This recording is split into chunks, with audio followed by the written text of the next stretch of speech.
Olá, pessoas, sejam todos e todos muito bem-vindos. Aqui quem vos fala, como sempre, é o professor Antônio Eustáquio. E a gente está apresentando para vocês as unidades de ensino da disciplina semipresencial Fundamentos das Técnicas de Exames Psicológicos 2. E essa é a unidade 2. Como sempre, a gente vai direto ao ponto nessa unidade. Ela vai trazer as ideias da psicologia projetiva e a teoria psicodinâmica da personalidade, traz também técnicas projetivas, natureza e características, aplicabilidade, validação, né? E também a integração das técnicas projetivas ao processo psicodiagnóstico. A gente inicia falando da fundamentação teórica, né? A lente psicodinâmica vem de que a psicologia projetiva, ela fundamenta-se intrinsecamente na teoria psicodinâmica da personalidade. Então, principalmente nas obras, mais uma vez, de Sigmund Freud e Carl Gustav Jung, mas também a dona Melanie Klein. Trazem aí algumas ideias com essa natureza, um postulado central. A personalidade é compreendida como um sistema dinâmico, frequentemente marcado por forças e conflitos inconscientes. Daí a ideia da dinâmica, que é uma força, né? Uma energia. Mecanismo de projeção. Diante de um estímulo ambíguo e pouco estruturado, que é a característica do teste, o indivíduo mobiliza o mecanismo de defesa de projeção e externaliza conteúdos internos, afetos, defesas, medos, fantasias e representações de si e do objeto, que de outra forma seriam inacessíveis pela via da consciência ou do relato direto.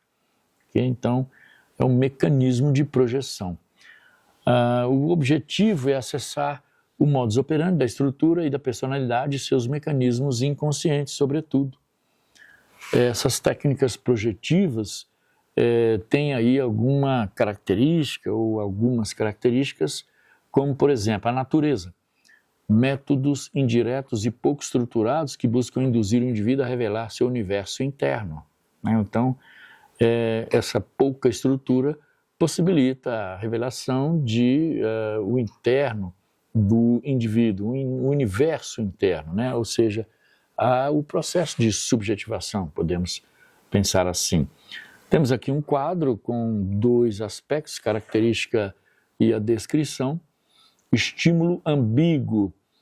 O material não possui significado intrínseco ou a resposta certa. Exemplo, manchas de tinta, né?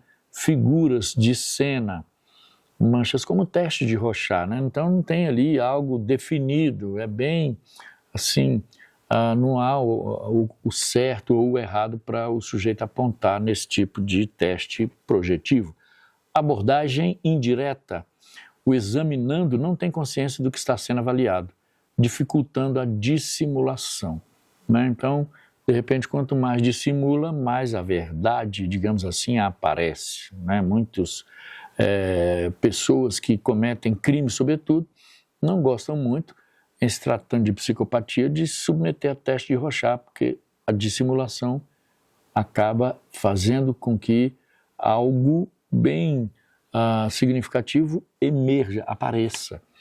Temos a questão da interpretação holística, né? A análise foca no processo da resposta, como a pessoa responde, e no conteúdo, o que ela diz, visando a totalidade da personalidade.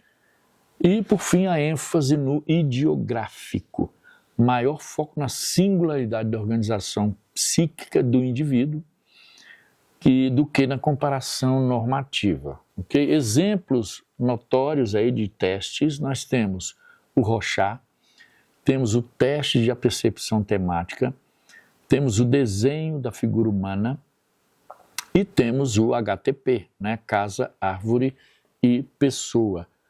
A aplicabilidade e validação, pessoal, começa com técnicas projetivas que são instrumentos centrais em um contexto clínico, um contexto forense pericial, um contexto educacional organizacional também, né?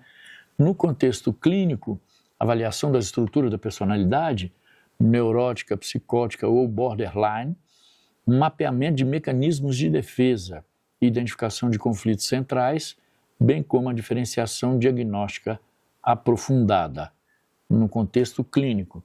No contexto forense pericial, avaliação da capacidade psíquica, de riscos de violência e na elaboração de perfis psicológicos complexos. Então, o sujeito que vai adentrar aí uma instituição militar, esse tipo de teste significa que ele pode ou não manusear uma arma, portar uma arma, tudo bem?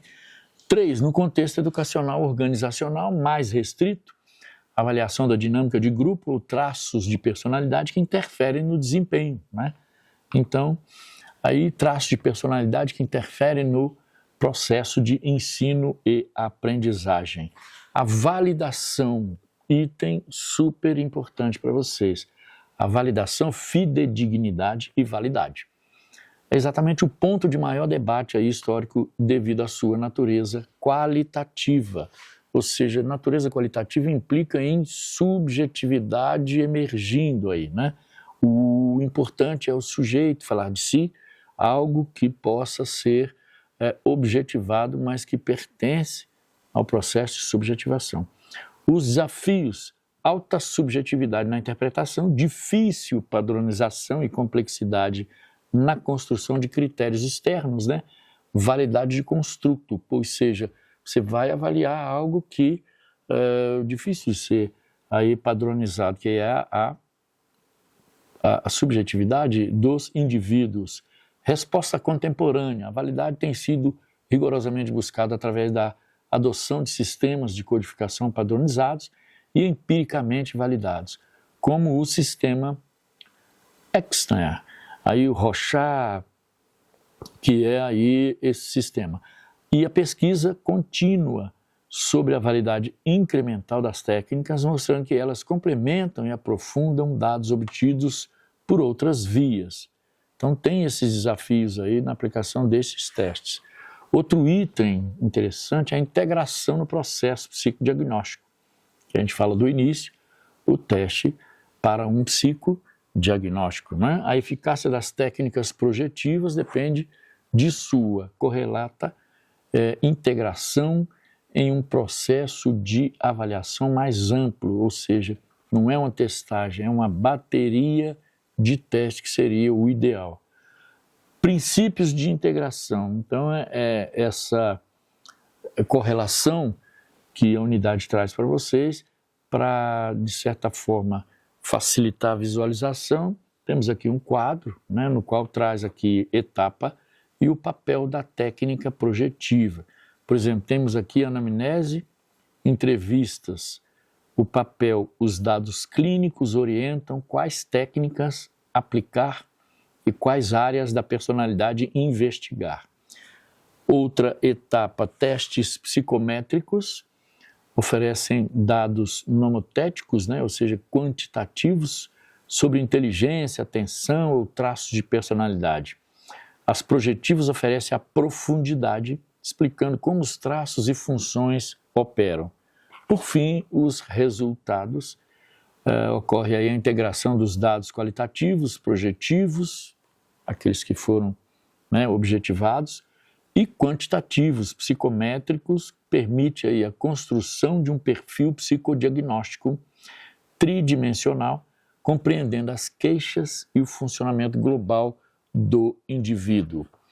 Portanto, a guisa de conclusão, finalizando, as técnicas projetivas pessoas fornecem a leitura do mapa interno da pessoa, né?